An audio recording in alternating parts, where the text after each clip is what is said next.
Now, if you're young enough to remember the 90s, you've probably heard of Michael Jordan. He's one of the biggest names in basketball ever. And the weird part is he didn't actually start out as a great athlete. Well, the weird part is he didn't start out as just a natural basketball champion.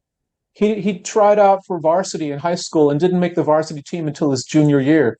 He's actually shorter than some of the top players. And while he clearly had some talent, no one ever thought he would reach the greatness that he eventually did. Now, here's a secret. He was determined to become the best he could possibly be at basketball. He loved it. He was passionate about it. And so he did some things. He started this thing called the Breakfast Club when he was on the Chicago Bulls. And basically, he and a couple of others would meet at his house very early in the morning, 6 o'clock, 7 o'clock, sometimes even 5 a.m. And they would do a rigorous workout, lift weights. They did this every day, even on holidays, on weekends, even on the days of a game. They'd do a workout that was less intense, but still intense. And they would lift weights and do all kinds of warm-ups and stretches. But the rule was, and this is why it's called the Breakfast Club, you could not have breakfast until you finished your workout. Now, this kind of discipline just and consistency carried on in all of Michael Jordan's career. They said he was always the first person to the gym or the first person to the courts and the last one to leave.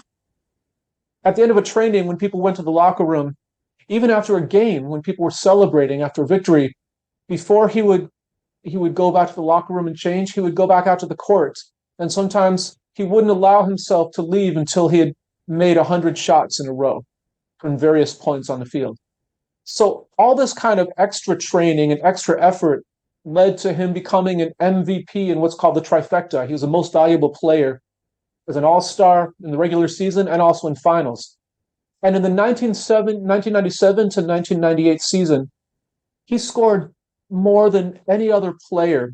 And this was the year that the Bulls won their sixth championship, largely because of Michael Jordan's talent and tremendous skill and his competitiveness and his leadership. So why am I telling you this story? Well, the lesson here from Michael Jordan is that you get ahead by doing what most people won't do.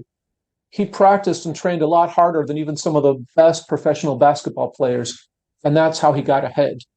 So the question is, what do you do enthusiastically that most people don't like to do?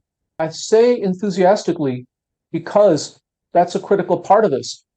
Michael Jordan was super enthusiastic, superly passionate about being the best at his game. And that's why he had the fuel and the discipline and the willpower and the drive to do all that extra work. You need that same thing. And so question is, sure, you might have the ability to force yourself to do things that most people won't do. And that's a great quality, by the way, to have that iron in you. But if you have the passion and you want to do those things and you do them enthusiastically, then that just takes you like to a whole nother level, even further. And remember that passion is one of the triggers for flow that we talked about in another lesson. So what I'd like you to try doing today is make a list of what I call your superpowers. And these are things that you do that most people don't do. And I'll give you a few examples. For myself, one of the big ones is I read every single day, and I just read on obscure subjects that most people don't like. Now, most of the people who take this course and most of the people in my own circle are actually avid readers, so this might not seem like such an unusual thing. But compared to the world at large, it is. Apparently, 23% of adults never read a book after they finish college, and over 70% haven't read a book in the past year. So this is something that's huge. If you read consistently and regularly, you're already ahead of a lot of people. And it also gives you things to draw upon. Now, your homework for today is critical reflection on your superpowers and what you do. And I want you to check these things against your story. Like, how does your story and the critical turning points we talked about yesterday, how do those tie in with your gift, with your superpower, with the things that you do that most people don't? Now, tomorrow's a day of reflection and integration. There'll be a short kind of summary and some writing prompts. But basically, all you're going to do is just think and reflect on what you've learned so far, the clues to your greatness.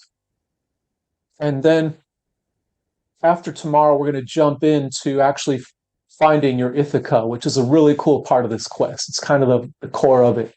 So I'll see you there.